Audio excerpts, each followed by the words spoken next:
Hi, everyone. This is Leela Harris here again with Kendi DeLay-Gill, and this is another episode of our relationship series. Today, we are going to talk about money. And I'm really excited to hear what you're going to say, Kendi, because my experience with money, it hasn't been a huge topic that I've worked with in my own personal work, in the inner work.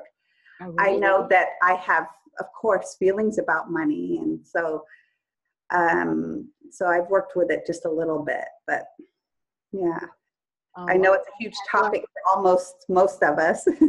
Yeah, I've worked with it a lot. Okay. Yeah. And I've been surprised by the aspects around money, how much hypnotically we pick up without realizing that we do. I mean, the first thing is that there is, like, all of our survival on this planet is based on our ability to generate money. That's why it's such a huge topic, because if money isn't there, we can't eat, we don't have a roof over our head, we don't get the nice things, we don't get the basic things, we can't have, right?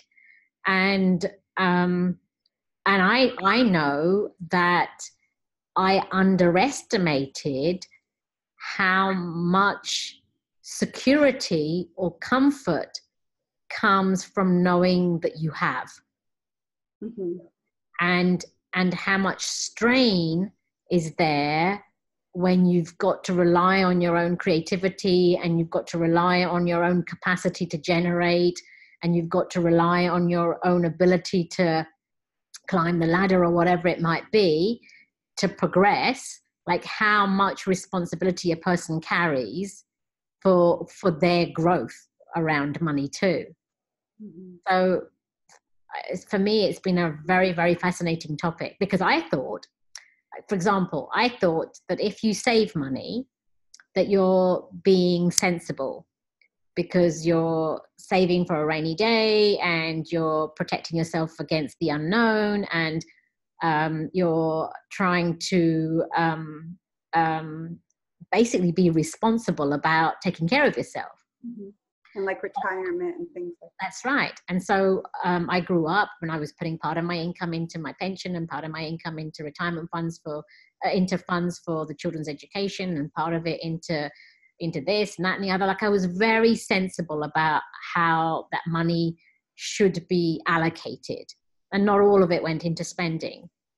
But it took a session with the Dalian method to discover that when you're really insecure about life and you don't trust that things are going to unfold well for you, that's when your attention goes into hoarding the money and sort of having these pots and holding it all together.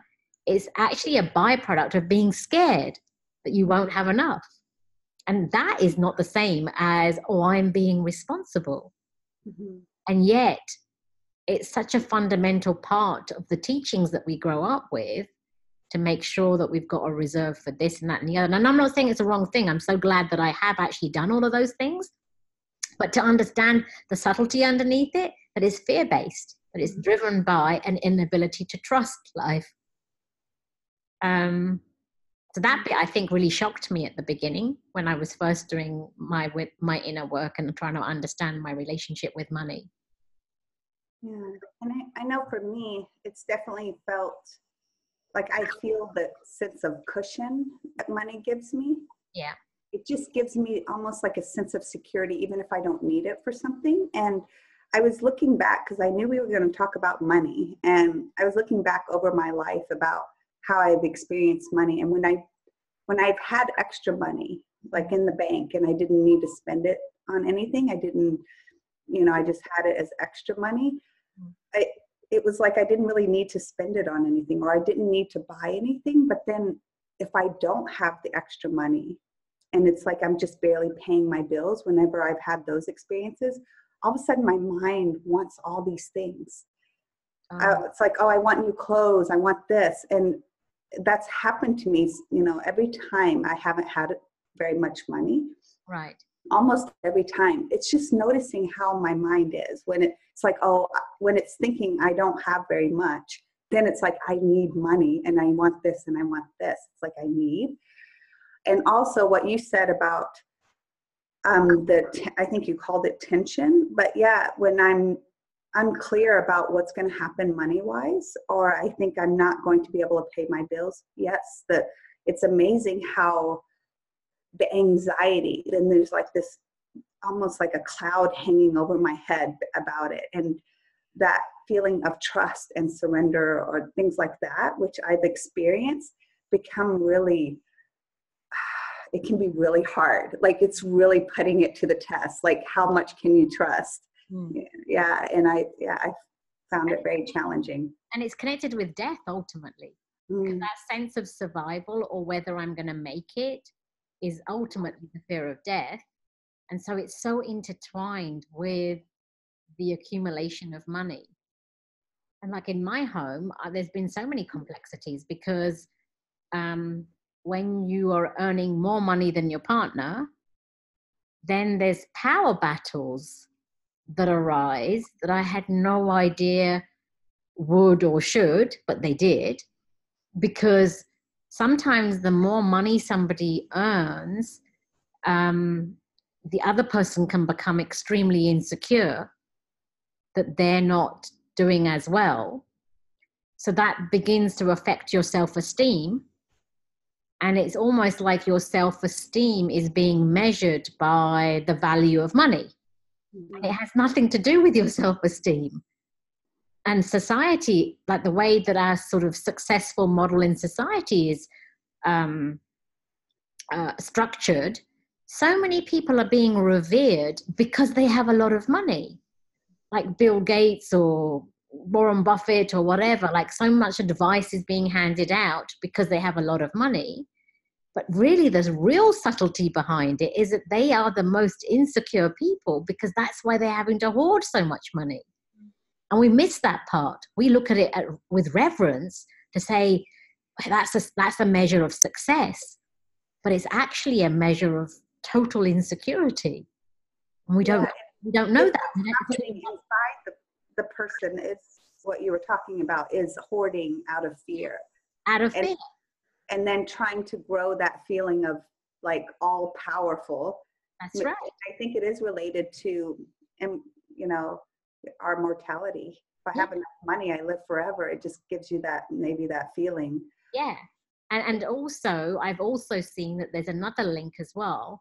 And that is that if there's like an absence of love in your life, so your ego has to have a target to concentrate on. So if there's an absence of love, then that same energy goes into having to accumulate money. Because if you don't have people, then that attention goes to money instead. And so then that money thing becomes more of a focus. And I think another thing about lack of love, because so much of what we call love in our society, or what we grew up learning about what we think love is often not really the love that as we've been doing our inner work. Kendi, I know we've had conversations about what real love is and real compassion.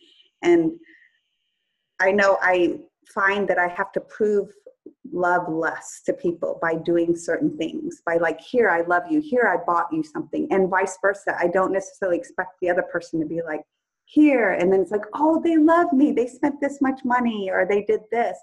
But I used to do those things more because I think I wasn't really present with the people in my life, and I wasn't loving them, and my heart wasn't really open. So there was almost this like sense deep down that I'm lacking that connection and that giving. So it felt like I had to give in a different way.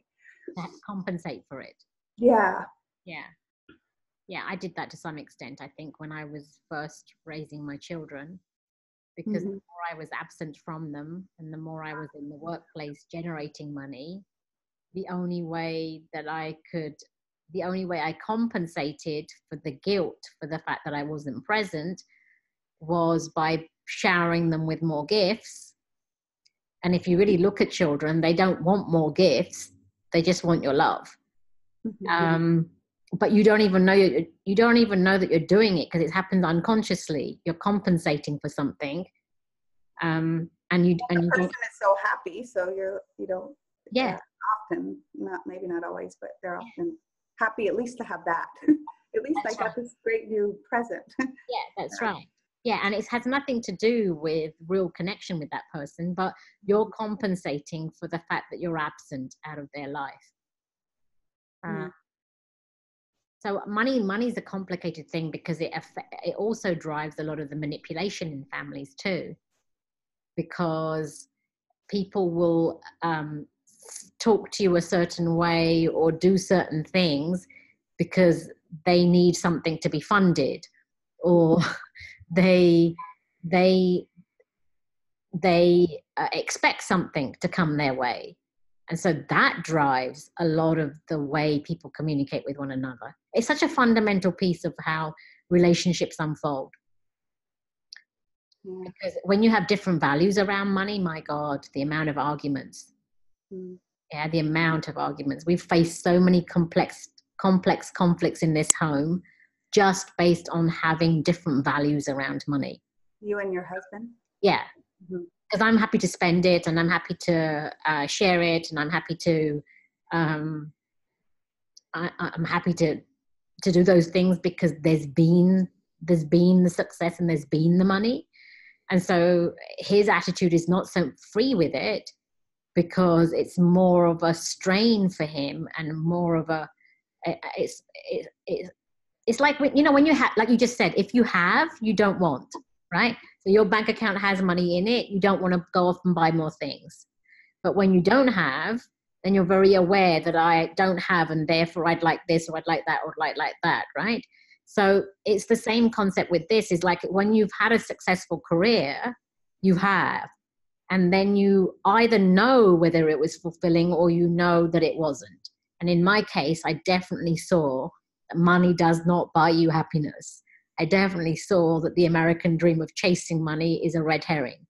And I definitely saw that it leaves you empty-handed.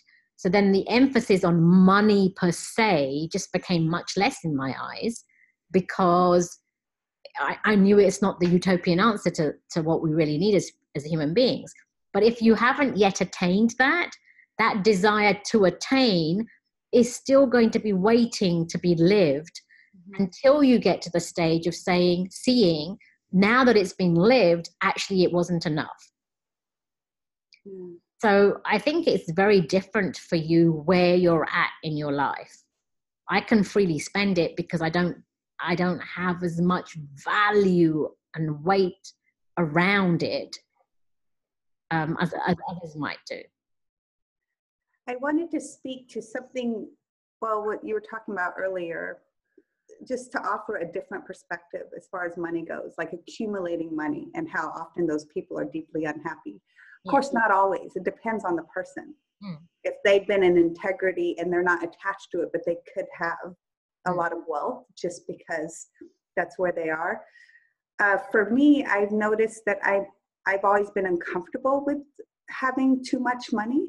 Oh, really? Not that I've had a lot of it, but when I've had extra money, I think I had a sense of guilt about it. So I think we're coming from very different perspectives on it. For me, I think I felt uncomfortable when I had money, like I shouldn't have it or I don't deserve it. So even though I didn't necessarily feel like I needed to spend it, I think I gave a lot of it away at times because I had it. And also I had an astrologer tell me one time, if money comes your way, stop, don't give it away. Just like have it, just experience having the money. So I think I'm supposed to experience having money and enjoying money. Just my sense that this is a big lesson for me personally is to enjoy money, but to enjoy making it as well, doing what I love. And so I think I struggle a little bit with that, with money coming in and maybe feeling that, oh, I don't need that money or it's too much. So just noticing what kind of my relationship with money is. But it is the currency. It is the measure of exchange of energy on this planet. So for what you give something, whatever that is, if it's an engineering service or if it's or if it's an admin service, or if it's anything, whatever you give gets rewarded through the exchange of money. Mm-hmm. So on this planet, like everything's constructed around it being sort of a value placed on you. But yet I remember it was actually the same, maybe it was the same astrologer. Jesse said to me, he says, the birds don't need to be paid to feel good about themselves, because they just feel good about themselves. But as human beings, when you get paid the appropriate fee for what you're bringing, of course, it does have value to it, because it's an appropriate exchange for what you've just brought in, right? So it's actually complicated. I think money is a very, very tough topic. Yeah, I think it doesn't determine the value of you, but it is still an exchange of the contribution you're making to society. Yeah, because I think for me, I could easily just go off and go, oh, money doesn't matter. Like, I wish there's part of me that would feel really comfortable in a world where, money doesn't exist. It doesn't matter. I don't have to think about it.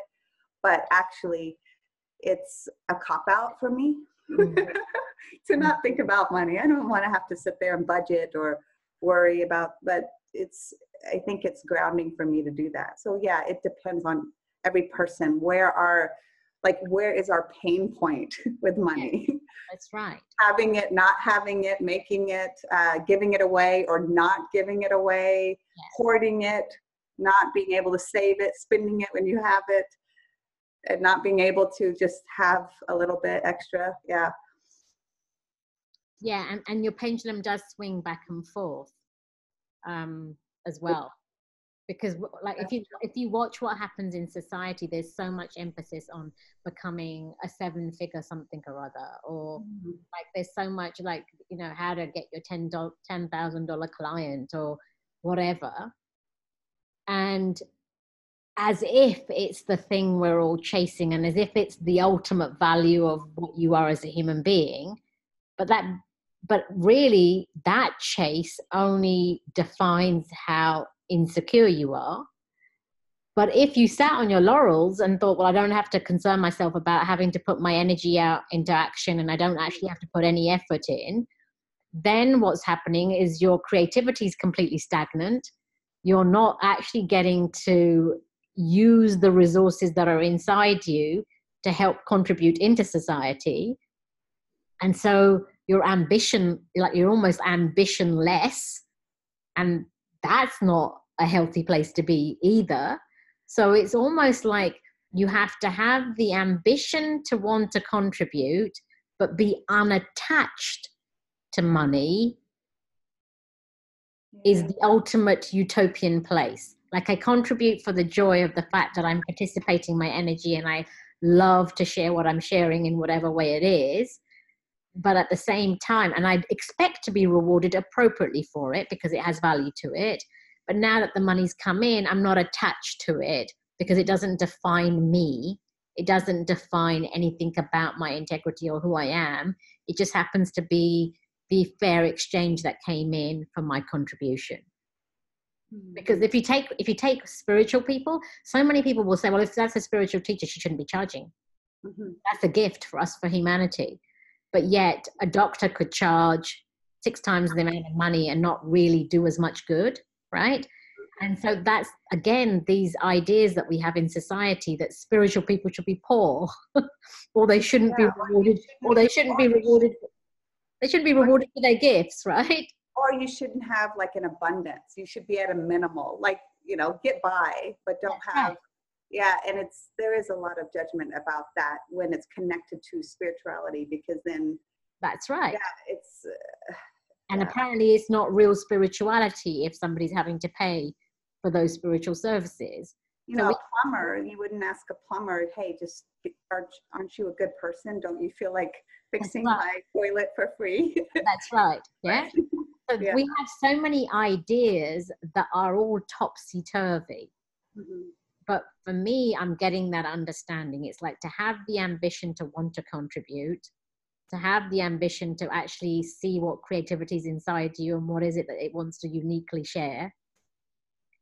So therefore to expect and value money for that, but at the same time, not to be defined by it. Yeah, that's beautifully said, because it's about where the ambition is. Yeah. Not necessarily having no ambition. Yeah. So like when we're doing our work now, like, are we doing it because we are doing it because it brings us joy? Or are we doing it because we want to earn money through it? So is it driven through greed, or is it driven through an aspiration to flower?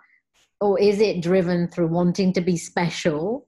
Like there's so many complex things, because sometimes we're wanting to accumulate wealth so that we can be seen to be special.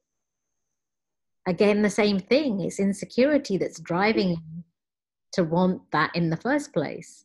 Yeah, and if we don't look at these, or we're afraid to look at them, and we live our whole lives being mechanically driven by that, I've just seen just how unfulfilling that is. I've just looked into it, and how sad that would be, that we've spent, our whole lives kind of in our mechanical unconscious behavior. And then, like in your case, maybe connecting your self-worth to money and doing it only for money. For me, not ever doing anything, because I'm not like, oh, what's the point? Yeah. And then not sharing what I'm here to share and not take that risk. Yeah. And so even though these things are very challenging, dealing with money is a challenging kind of sore spot for a lot of us. It is really helpful to look at it now instead of waiting till later in life, I think, so that we're not just driven mechanically by fear. And yeah, and also the thing is, like, a lot of, like, for example, Vancouver now has become extremely expensive. mm-hmm. For housing, for all sorts of aspects of your cost. Like, my tax bill came in yesterday, and it's 70% higher than last year, because of some new like political tax or something that's being imposed on large properties. And so it's a really important topic, because so much of your survival is based on whether you can pay or you can't pay, and whether you've got a roof over your head or whether you've not got a roof over your head, whether you own the property or whether you're renting it. But for our new generation now in Vancouver, it's become almost impossible for them to buy a roof over their head. So I look at it now from a perspective of, it's not as easy to say it's not a very important topic, because the way things are being structured around in this area, it would be irresponsible for our children not to think about how they're going to earn money, because otherwise they're not even going to be able to afford a space with a roof over their head. Yeah, and they can think about it or work with that without being driven by fear or worry, right? It's more with the creativity and the intelligence and connecting to what they're here to do and their intelligence. So, yeah. And that requires a lot of education, because our schooling system is designed for us to become, the right phrase is, it's almost like cogs in the wheel. Like, it's like cogs in the system. Like we're programmed to become machines in a system. And so many people will get to retirement age and discover that they've barely got anything to live on, and yet their entire livelihood, their entire life has been spent working 60, 70 hours a week. And that's not fair either, because the education around money, the appropriate education around money, wasn't given to the people early on. Mm-hmm. So we do become slaves to a system too, and paycheck to paycheck is a very hard way to live. Or waiting till retirement to enjoy our lives. Yeah, or even that concept of retirement. Like, for example, so much of my money went into my pension, and I had a meeting with the pension advisor last month, and I got told that October was, one of the worst years in the last 10 years, and I've lost so much of my pension value just in that 1 month. But when you're getting older and closer to your retirement age, that security isn't even in the pension because of the volatility in the markets. And so nothing is a straight line when it comes to addressing money. It's like a juggling act all the time. Well, what would you say, because we'll just wrap up the last few minutes here, but I do have a question. What would you say is the best way for people to, do you think that addressing the emotions and the fears are really important when handling money? Because there's the practical mind that says this is a smart way. You talked about that at the beginning. This is a smart way. You do this, this, and this. But how would you articulate the value of working through the emotions and the fears and the beliefs, especially handed down from our parents and other generations in society? Honestly, I didn't know that the beliefs and the fears were there. When I really look back on my own life now, I was somehow on like I wanted to be more than what I had seen around me. I saw education as the route to be more than what I had seen around me. The education necessarily gave me the impression that meant that I would be somewhere further up in the ladder somewhere, and that's how it went. But now all our children are getting educated. Now, more or less, most people are going to university, and they're coming out with these huge debts because our education was free at the time when we were growing up. Now it's costing thousands and thousands of dollars. So where we might have taken on a mortgage as our first debt, so to speak, to have to manage, our children are having to deal with debts straight out of school because their education is costing so much money, and they may not necessarily even get a job.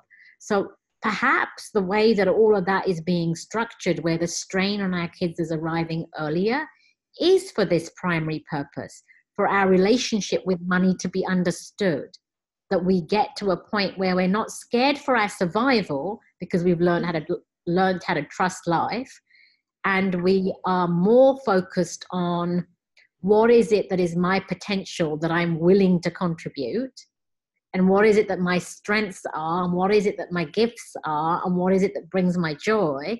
If some of that education can start coming in early, then the relationship around money would be less fear-driven, right? So perhaps the pressure is happening now so that our young generations can start looking at this topic sooner, because I got to 50 odd years and didn't even know that I had these fears around money. Yeah, and that connection to what we're here to offer, or who we, more being closer to our true self and living from that, and how that's actually connected to abundance. Totally, because there's an abundant supply of creativity inside you. Yeah. But society is created, honestly, Leela, against you.